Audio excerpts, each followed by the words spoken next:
let's dive into the topic of the day. We'll do the big one. We'll do the USMNT. It's going to take most of our time. The USMNT and Greg Berhalter have called in 27 players for a training camp and two friendlies against some pretty strong South American sides in Colombia and Brazil. This is the team's final tune-up before Copa America. And instead of focusing on the excitement of seeing guys like Tyler Adams and Josh Sargent back in the fold, Twitter is back running amok over four MLS editions, three of which are likely never going to see the pitch, because that's just what we do. Completely ignoring the fact that the Olympics played such a heavy role in the few roster spots being available to who they are, discourse is always slanted heavily towards the negative instead of the positive, especially when it comes to MLS players. We've covered this before, but let's dive into the roster and highlight what all the hubbub is about, shall we? Yeah, let's do it. Let's talk surprise inclusions first. And I'm going to put that in quotes because some of them are surprises, some of them are not. Four big talking points: Sean Johnson, Miles Robinson, Shaq Moore, and Tim Tillman. We'll go through them one by one, and I'll ask you your thoughts first, and then I'll give you mine. Sean Johnson, give me your thoughts on him being included. So I know that was one of the players that you had mentioned. It was destroying people. Like, I don't think they were physically able to wake up that morning after they found out Sean Johnson was on the team. Even though he's a third string, and if he's seeing the field, things have gone disastrously wrong. Like maybe not Miazga, Matt Turner and Ethan Horvath must have like crashed into each other on bikes or something if Sean Johnson's playing. So I don't get that at all. I don't know why we're crying about Sean Johnson being here. I think people are forgetting the fact that I believe the Olympics is coming up around that same time too. So you're not going to see them bring on a guy like Gaga Slanina, who's probably set in to be the starter in the Olympics, because you'd rather him playing, even if it's against lower level competition, versus him just sitting in the third goalkeeper spot where he's just going to be training with the team and then not playing at all. So I got no problems with them bringing in Sean Johnson, mainly because I don't think he's going to play at all. And he's just a guy that's been around the team consistently. And I think for Copa America, you want to bring in guys that are experienced. I don't think that's the time where you bring in someone new to experiment. That's where you bring in, that's for friendlies. That's for maybe some other lesser, like big competitions. But Copa America is a huge one. Like this is our biggest competition before the World Cup comes in 2026. So I think you want to bring in people that know the system, that are experienced. And I think Sean Johnson will do that into the training sessions. And I think you only asked about Sean right now, right? Yeah, but I also want to point out this is how you know Connor doesn't listen to me, because he goes, I think the Olympics are coming up, even though in my intro I clearly said that the Olympics played a heavy role in the last few roster spots. So, it's not Yeah, I like, totally glossed over that one. yeah, like I don't even know why I do the intros anymore, because it doesn't. It's good for the listeners, but it doesn't set my co-host up to give I need less positive words. discourse. Less words. Oh, It's too many God. words. Why use many words when few words do trick, right? Yeah, exactly. You know what? It makes sense. Accountants think that way, right? Kevin from The Office, you, Matt. I only You guys work with don't like, numbers. yeah, you guys don't like too many words. You're lazy. Explain it to me in numbers and I'll understand and I'll listen. Well, here's the number, and the number's three. Sean Johnson's the third goalkeeper. Like, calm down, people. It doesn't feel like I'm not thrilled Sean Johnson's here, right? I would have loved to see anybody else in there, but again, because of the Olympics, guys like Gaga Slanina and Patrick Schulte, they're not going to be available. You might have been able to throw Drake Callender in there, but end of the day, it's the third goalkeeper, like you mentioned. Who's gonna, if he's ends up playing, we're in these two or in the Copa, we're in a bad spot, right? Something has gone drastically wrong. And if you get Yeah. down to the third GK, he's not the worst person to have. He's a great shot stopper. He does really well with the group in front of him. He commands his box well. He's not number one. Let's move on, right? Let's Yeah. move Plus, on. like, I Oh, feel go like ahead. I feel like with the third goalkeeper spot, you're not necessarily looking for you may not necessarily be looking for the third best in the pool, but maybe just a guy that's really good in practice. And maybe that is Sean Johnson. Like Sean, like you said, Sean Johnson's not the first name I'd want to see on the third goalkeeper spot. Like I think there's a bunch of really like up and coming MLS goalkeepers that I think obviously not all of them are going to be able to make the Olympic squad, but guys like Schulte, Celentano, Chris Brady, like odds are all three are not going to make it, considering Agoslino is probably going to be there as well. So seeing one of them in the third goalkeeper spot would be fun. I would like to see them hopefully get involved more so going forward, but I get wanting to bring in the veteran guy who's been in the system and knows what's going on for Copa versus the guy that's never been involved at all before. Like I said, Chris Brady is a sketchy point. He hasn't been that good this year. Salentano's been hurt, so that kind of knocked him out too. But again, third goalkeeper. It's not that deep. Yeah. Somebody who continues to be the USMNT scapegoat, Miles Robinson. Your thoughts? Were there people actually crying about Miles Robinson being in there? Enough of them, yeah. Of course there was. uh that's just idiotic. I mean, I don't know how many times Miles Robinson needs to have a good performance in the USMNT for people to stop complaining. Like people are just completely glossing over the fact that he has been very, very good for the USMNT. And they're solely just looking at the fact that his name is tagged with an MLS team. And then they are up in arms and they're super upset. And they'd rather see Austin Trusty in there, who's conceded 100 goals this season. I mean, maybe not him personally. I highly doubt he's played every single game for Sheffield, but he was part of a Sheffield team that conceded 100 goals in the Premier League. I believe before the show started, you had said that they like conceded the most goals in like history or something like that along those lines. Like, yeah, and even it if it's wasn't not close.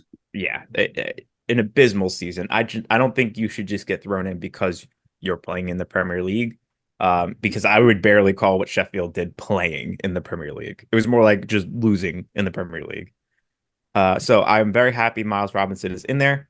He's experienced. He knows the system. He plays very well in the system. And he's been playing well for Cincinnati. I mean, Cincinnati last year was one of the best defensive teams in the league, although he wasn't there last year. He was with Atlanta. But they're continuing it again this year. They're, again, one of the best defensive teams in the league. And Miles Robinson certainly is a part of that. So happy to see him in here. And the people crying about it can go kick rocks. Yeah, I just did a quick Google on Twitter of Miles Robinson, and it's exactly what you would expect. Yeah, Trusty is younger and has more upside. What is he, younger by a year? Yeah, Miles Robinson is the new Aaron Long. That's not even close to true. Yeah, Aaron Long clears. You're right. Shut up. No, so here's the thing, right? I don't care how much, like you hit a lot of good hit points, right? Anytime, can you imagine if he moved to what club was looking at him this off season in some like championship team?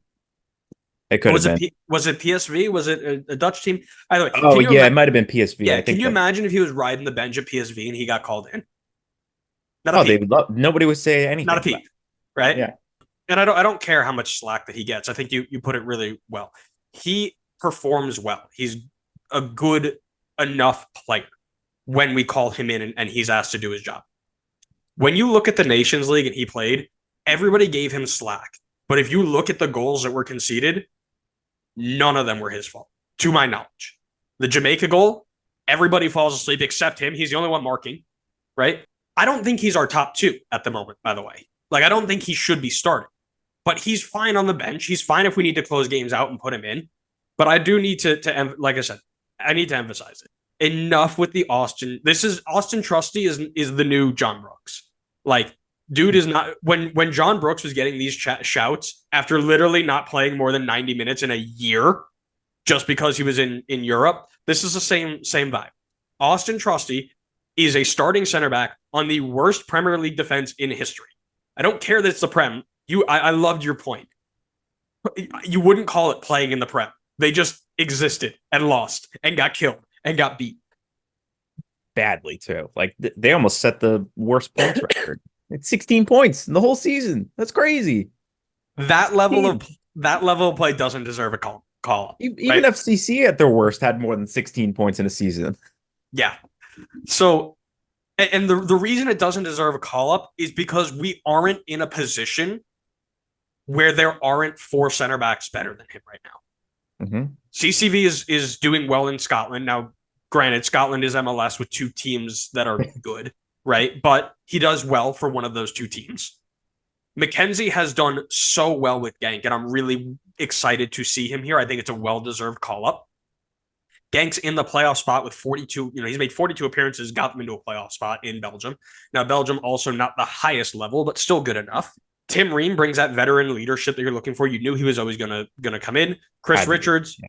Chris Richards, flexible and successful for maybe an overachieving Palace side. I mean, you could argue that, but still played well in multiple positions. Top team, top 10 Premier League team. And he was, I feel like, consistently playing towards the end.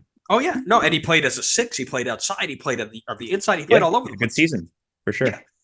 Like I think your point is spot on in that maybe if we were really desperate for center backs, you could make the argument that Trusty could be here just based on the merit that he's playing in the Premier League. But the fact of the matter is that that is a super deep position for us, and we have guys that are playing very well at that position that definitely deserve call ups over a guy who made 32 appearances this year, 28 starts, and had one clean sheet.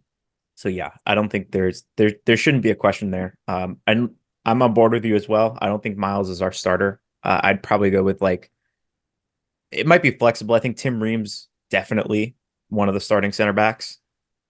I'd definitely be on board for Chris Richards being the other one with him, but I'm flexible there as well. I think you could really go anybody with Tim Ream and you're probably safe. I think I, we I have a think I think against the likes of Colombia and Brazil with that speed and that pace, and Tim Ream has kind of fallen out of favor. You're probably looking at somebody like CCV and Richards, right? That's probably a more CCV deals with stuff in the air. Richards covers everything behind him, whatever. But if you're arguing over who should be center back five, MLS center back who has been very solid over the last 5-6 seasons, really outside of his injury, or center back for the worst defensive team in the Premier League, you know exactly who I'm calling for my fifth center back. Mhm. I mean, it's again, we're arguing over things that are so minute in their influence. Like Yeah. this isn't 2014 where you're looking to get people who are on the bench of European sides and we need them maybe to play significant minutes because everybody else. No, we're in a good spot. We don't need to bring in players like that. Yeah, yeah. I gotta say this is probably the best I've felt about our center back situation in a while. Because like I know we had good prospects coming in, but I feel like a lot of these guys are coming in really good form right now. Yeah, and that's the thing. We're in such a great position as a nation where we don't have to worry about like, oh, we've got 11 starters and then who's next, right? Like we don't have to rely on players like Julian Green anymore coming in with zero experience at the club level, zero experience at the national team level, and hope because he's a young guy in Europe who chose America that he's gonna make a difference, right? We're in a good spot. That being said, let's move on and talk about the right back selection of Shaq Moore. Oh, is that my cue to start things off You're on the always starting discussion? these off like this isn't. Well, You've done it for the I didn't know last if you two. had more. I didn't know if you had more to add on to it. I appreciate the less words there. Just wasn't ready. Um, yeah, I mean, this is so I know I don't want to jump the gun, but obviously, like Shaq Moore, Sean Johnson, and Tim Tillman were the three that I saw people complaining about the most. This is the one where I feel like people, and I still think people are overblowing it, but this is the one where I kind of understand it the most because right back's very thin right now with Dest out because we're looking at Scally and Shaq Moore as like true right backs. I know there's some flexibility that we can come with because I believe Weah was being played as a right back for a bit, so he may be able to do it. I don't know how much I really love Tim Weah being in a four back right back, but there is some flexibility there. I don't think something like that would happen. I can't imagine Greg would go with that, like experiment with it for the first time in Copa America. But if something were to happen to Scally, Shaq Moore's the next man up. So I think there's somewhat of a chance that he gets game time, especially if Scally goes down. I think he's the probably locked in starter for the right back spot. And I'm not a huge fan of that. I'm not a big Shaq Moore fan. I think he's been like Nashville's been struggling a lot this season. And I don't necessarily think it's the defense, but they also haven't been great defensively. They've conceded 20 in 14 games. So I think there were probably better options here at the backup right back spot. So I'm not a huge fan of them bringing in Shaq Moore, but at the end of the day, if Scally stays healthy, you're getting like maybe less than 25 minutes total in all of Copa America for Shaq Moore. So I don't think it's something to completely lose your head over, but I still think there could have been me personally, I would have preferred probably somebody else instead of Shaq Moore. I agree with you. This one I get. Like I can understand the disappointment here because he's not been very good for Nashville. Right? Nashville hasn't been good on their own, and he individually. And I was just editing a video when we were talking about the Nashville coaching changes, where we like specifically mentioned Shaq Moore as being okay, but not a standout guy. That isn't quality enough anymore to get into the national team. So I found it funny. Like the week before this comes out, we were already saying like Shaq Moore isn't that good, and here he goes, he gets added. This is a familiarity pick, right? Familiarity pick and nothing more. See what I did there? Oh, Yeah. you I had one set up for Miles too, but I skipped over it. miles ahead of the next guy. Yeah, he's not miles Miles ahead worse of than anybody Justy. else. Yeah. Serginho Dest is hurt. If Serginho Dest is not hurt, Shaq Moore is not here. Mhm. Period. So we're really arguing who's number 2 and who's number 3 on this depth chart. Is Shaq Moore number 3? Probably not. Joe Scally has been unimpressive at his best with USMNT. And then you have a host of players who haven't been used as much. Brian Reynolds, who's likely going to be with the Olympic team. Reggie Cannon, who hasn't been in the team much since about 2022. For whatever reason, I don't know. He's not getting consistent time at QPR, but he hasn't really impressed in that time. More getting in over somebody like Brooks Lennon or DeJuan Jones, that's rough, right? Because I think they provide different abilities, but he's a better defender than them both, right? Those two both give great attacking outputs, but their defensive work leaves a little bit to be desired, where Moore maybe is the opposite, right? But I get it. Push comes to shove, you have to choose one right back, or you have one right back on the team right now. You have to pick another. Are you going to pick somebody who you don't know how they're doing, who they don't give you because in this system you don't really need super attacking right backs that are just going to serve crosses in all day, right? We see that Weah fills that space a lot. Even when Dest is there, he's not serving crosses. He's cutting in and taking shots with the left foot, which neither Jones or Lennon do often. They're more service from the outside. So you're going to pick somebody that doesn't really fit your system just because they have a better pedigree? Or are you going to go with somebody who you understand the way that this person plays, you understand what is expected out of them, and if something happens, you go to them. That's obviously going to be the coach's choices is familiarity versus unproven things, right? Should there have been more experimentation in January camp in, these other friendlies? Absolutely, to figure out in this scenario, what should we do? 100%. We didn't do that. So this is where we're at. Is it a knock? Probably. That's something on Greg and the team, no doubt. That one you can be upset with. But there's also this idea of playing somebody out of position, right? They've already mentioned Tim Weah and Weston can play as right backs, and Weah specifically because he's done that as a wing back in Italy. And then even center backs like Richards or Tim Ream. Tim Ream, very, very unlikely, but Chris Richards can play out in those roles. There's so many options to play if Joe Scally is either hurt or not doing the job. I don't expect to see much of Shaq Moore at all. Yeah, I hate that everything you said makes sense, but yeah, because there's just like there's right back names that come to my mind that I like better, but I think they're almost more attacking minded, Oh yeah, or they just don't really have experience with the team, and I'm gonna stick true to what I said for Sean Johnson. Like I think you go with the experience in this case for Copa. I don't think this is the time where you experiment. So I would imagine it was a similar way of thinking when going with Shaq Moore as opposed to someone like Aaron Herrera. That was one of the names that came to my head. I would love to see him get more involved in the team, especially because he's had a strong year this year. But I don't think this is the time where you bring him in all of a sudden and test him out because who knows? It could look bad. And then, he takes time to kind of get used to things and the way they play and how to play with everybody. So I think Shaq Moore from that regard makes more sense. I'm a bit surprised DeAndre Yedlin didn't get the call instead of Shaq Moore, unless Also true. it could have been because of the way you're thinking, where I would think Yedlin's more of an attacking right back option, whereas Moore is probably more defensive. And so maybe they didn't want to go with Yedlin in that case. But I think Yedlin's had the better season. He's played more. Shaq Moore's only started 6 games this year. He's only played in 9. Yedlin's got 11 starts and 13, but I know he is playing as a wing back in the back 5 for FCC, which obviously the US is not playing in. But I mean, Yedlin's got the experience, just like Shaq Moore does. I think he's in better form.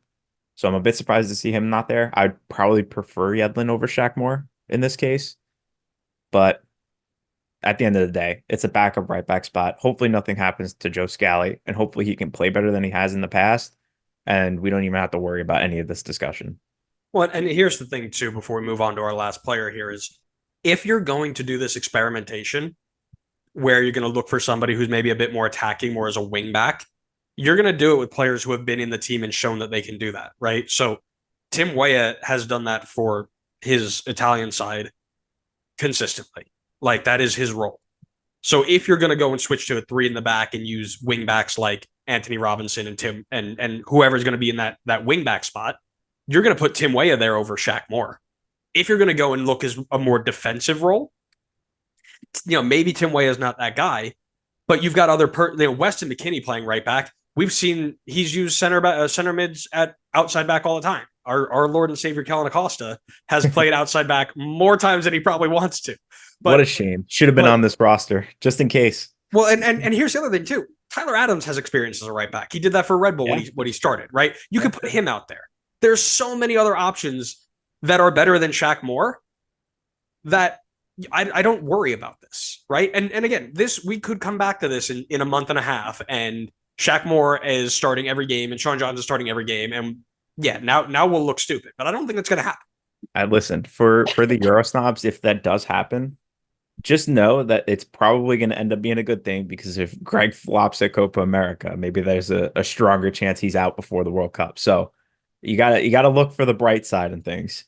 No, there's no bright side. It's Twitter. There's only darkness. Darkness and evil. That's fair. Let's go to the final player here, and that is Tim Tillman, who I have nicknamed the MLS scapegoat of the month. And I'll let you give your thoughts. Listen, I mean, it's clear as day that if Tim Tillman is getting on the field, it's even a worse situation than if Sean Johnson's getting on the field. Like something like all of the midfielders must have been on some bus, and the bus must have broken down somewhere and they can't get to the game, because if that's the reason that's like the only reason Tim Tillman will probably be getting any game time, because there are just so many other midfielders ahead of him in the list, like Tyler Adams, Johnny, Luca Della Torre, Weston, Musa, Malik Tillman. Like that's 6 players that are ahead of him. We don't play a midfield where we're having like 4 or 5 midfielders out there. It's usually like 2 or 3. So for Tillman to get out there as the 7th midfielder in that group would be insane. He's not going to get any game time. So people losing their minds over Tim Tillman being on the team is just so overblown and over exaggerated. And people need to relax and let hopefully some more promising guys go play in the Olympics and get some more experience actually playing. It's not like Tim Tillman hasn't had a good season. He's had a good season for LAFC this year. He's got 4 goals, 2 assists already. Pretty high like ratings as well. Like he's done well. It's really not that big of a deal for him to be included on this team. So Tim Tillman, I'm looking here at our lovely whoscored.com, is the 8th highest rated player in MLS this year overall, just on match performance averages. Only players ahead of him: Piago Palmada, Federico Bernardeschi, Evander, Chicho Aranjo, Lucia Costa, Benteke, and some dude named Misai.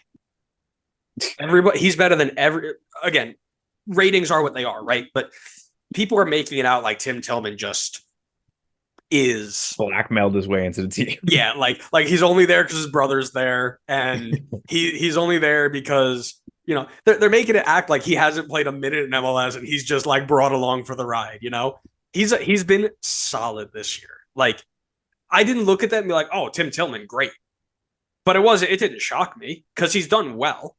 Now, and we're going to get into this in a second, but a reminder that 27 players can't go to 26 spots. Somebody is going home. Tillman is my guess, just due to the depth of the position and how many players are there. Unless he jumps in and balls out against Colombia and Brazil, which, again, I don't see happening. I think he's probably just there as the extra player to say, okay, he's had a good year in MLS. He's done things better than he did last year. Let's see what he can do with the camp, and maybe you never know, right? I'm looking at the roster. I almost think maybe they send a striker out in that spot because they got 4 strikers on there right now. You could do that too. So, and that's where I was going to dive in a second here, where people were calling for Leonard Maloney to take this spot. Leonard Maloney should be there. He's gotten his promoted side to 8th place in the Bundesliga. Very impressive. Like, don't get me wrong. Very impressive that he was able to do that. But they play 2 different positions. One is a pure 6, that'd be Leonard Maloney. Is a ball destroyer, is a destroyer, a ball winner, and a quick distributor. Whereas Tim Tillman's more of an 8-10. He's more of an attacking output, right? If you look at the midfield group, you've got Adams and Cardoso as your pure number 6s. Weston McKennie and Luca De La Torre, more of your 6-8s. You're kind of progressing the ball after you won it. That would mean you'd have a 5th number 6. And then as you go forward, you've got Malik Tillman, who has not shown well with the men's national team, by the way. He's done well for Celtic or for PSV, but not shown well for the men's national team to this point. Yunus Musa, who has played on both sides. He's been advanced, but he's also been deep, so he might be in that role already. Reyna, and then Aronson, who can play inside. Maybe you can put Pulisic in there, but that's unlikely. So you're looking at a role that's either 6 heavy on the number 6s with 3 in the attacking role, or if you want to say Musa's going to go more advanced, it'll be 5 and 4. You need more help in the attack than you do with the defense in this group. So Tillman makes sense over Maloney here from that standpoint. I'm not saying Maloney's bad and doesn't deserve to be here, right? I think he probably would have done well. And if something happens to one of the 6s between now and then where, Tyler Adams has a setback, gosh forbid, right? And his injury, keeps him out for these friendlies, Maloney's the easy switch. But if you're looking at the group that they picked and you're looking to balance out what you have, especially if you're now considering maybe we're doing a little bit more rotation where Tim Weah might be dropping in as a right back, or Weston McKennie might be dropping, or Tyler Adams might be dropping as a right back. So we're going to drop Yunus Musa back. You're going to need more help and more depth in the attacking roles. Again, we're set at the 6 and the 6-8. With the only thing I think Tim Tillman's been brought for is if they're going to start experimenting and they just need cover at one of the other attacking roles. I don't expect him to be at Copa America, but I'm not pissed off that he's here. People are complaining about a spot in the team where whether it's Maloney or Tillman, neither one is playing. Even if they make the Copa roster, neither one is seeing a minute on the field. So why are we up in arms about the 7th person on the midfield depth chart? Like, people need to relax and cool it. Correct. And that's kind of where I'm just like, again, if Tim Tillman was doing this in the 2nd Bundesliga and he got called up, nobody says a word. I do want to talk about some additions that weren't complained about because they probably should be. Everybody's screaming about MLS bias and whatever. Brendan Aronson played just over 1,200 minutes, had 2 goals, 2 assists, and survived a drop in the Bundesliga on goal differential. That isn't insanely impressive to me, right? You had players who had better years than him, regardless of where they were playing, right? If you were going to make the roster based on the ability of the player, right, which seems like the Tillman move to me, Zendejas has had a better year than him. And I know he's been poor for men's national team, but he's had a better year. Jesus Ferreira's had a better year than him. Even Taylor Booth is having a better year than him. And I get he's going to Paris probably, but the outrage is to the not to the wrong people, but it's not spread wide enough. I don't think Brendan Aronson has done enough to just instantly been given a call up here. Now I get that he gives different attributes, right? He presses well. He's a nonstop force off the bench, right? But you have other players who can do that. I don't know if Brendan Aronson deserves to be here. Yeah, no, I mean that's valid criticism. He's had a very rough year on a team that struggled a lot this season, and I don't think people give the same level of criticism towards him as they would somebody else with an MLS tag. Like Miles Robinson, for example, consistently good for the team, consistently good for his club team, but he still gets criticism. But Aronson not doing well with the club team, not really playing much with the national team, kind of skates by because he's playing in Europe. And I'm not really complaining about him being included because I don't have this like huge list of names of people that I think would be like super upgrades over bringing them in instead of Aronson.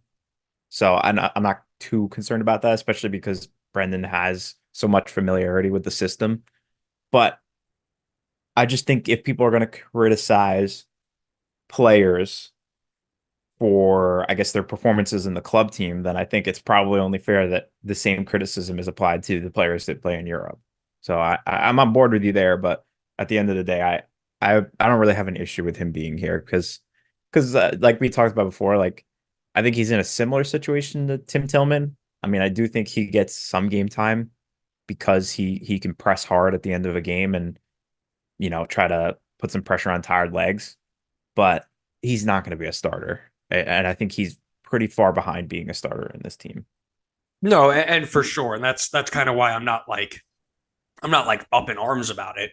Again, he gives you positive parts of his game, but again, if you're gonna be upset about the four MLS players, like because of their performance, like Brendan Aronson didn't perform well, and here's the thing: he didn't perform to a level where his loan wanted to be extended, or that his team that he's coming back to loan for wants to keep him.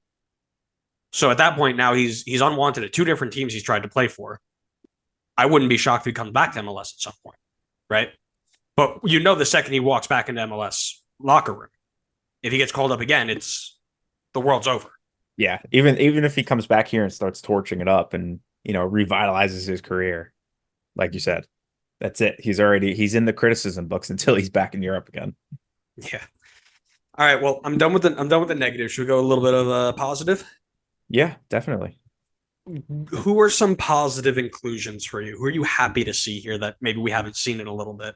So I'm not gonna I'm just gonna mention the name because I want to let you have your time to share your praise because I know you're big on this guy, but Mark McKenzie is definitely exciting to see him back in here.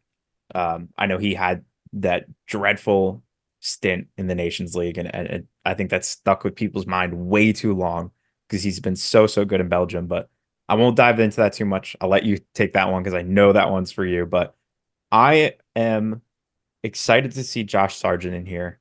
And the reason I'm going to mention him is because I feel like it feels so much more justified for him to be in here this time as opposed to like his time when Norwich was in the Premier League and people were still talking about him being like one of the first names in the USMNT roster sheet, despite the fact that he had like 3 goal contributions for the entire season, which for an attacking player is just not the level that you want to see, especially with how deep the USMNT pool is. But this time around, he's absolutely 100% earned it. Playing in the championship, 16 goals in 24 starts and 26 appearances. That is a phenomenal return. Ever since Norwich has dropped to the championship, he has been playing so much better.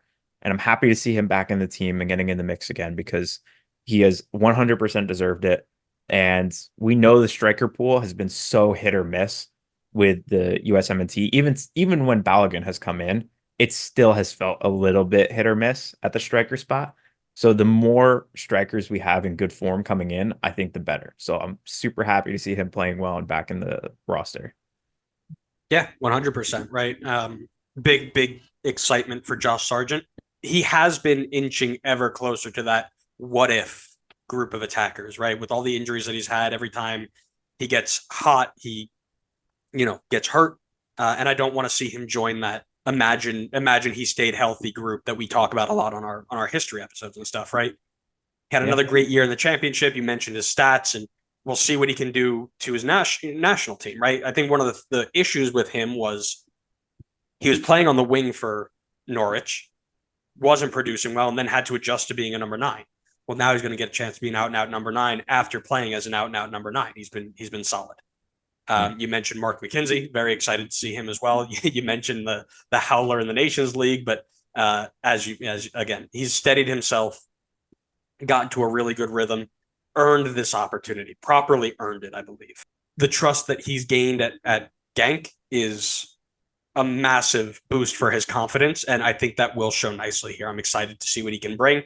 And finally, Tyler Adams coming back. I know he's been on minutes restriction, and he's been limited with Bournemouth, but again, I'm excited to just see him play again. It's always nice watching him play. He brings such a good energy to the group, and I'm real excited for just to see him back, even if it is for 45 minutes here and there against some of these teams, because he has that again the attitude and the energy he brings resonates with the group.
The chopping block of the four.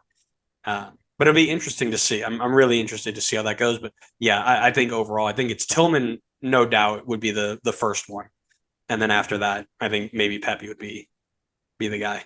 I don't know. I think Pepe's just kind of been hard done by the situation. Like he has 27 appearances, but he only has 484 minutes played, which I know could be a criticism in itself, in that he just Yeah, hasn't played a ton. But he has 7 goals in 484 appearances. That's insane. That's a he's scoring 1.3 goals per 90. That's an insane return. Like he has crushed it. And PSV has been unbelievably good this season.